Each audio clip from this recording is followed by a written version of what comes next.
લક્ષ્ય ન્યૂઝ, એક નજર, એક લક્ષ્ય. જાંબુ ગામે દલિત સમાજના સ્મશાનમાં આખા રસ્તે કાદવ કીચડનું સામ્રાજ્ય. આ સમસ્યા માત્ર ચોમાસા પૂરતી નથી, 12 મહિના આવી જ હાલત બીજાના ખેતરો ખૂંદી સ્મશાન યાત્રા લઈ જવી પડે છે.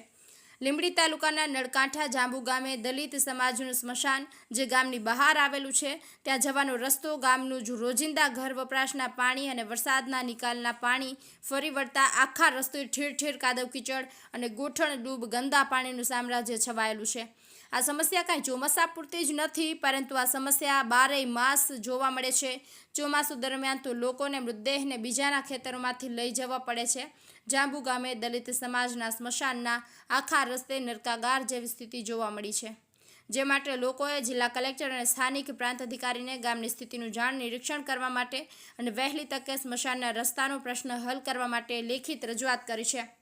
બ્રિજેશ ત્રિવેદી, સુરેન્દ્રનગર.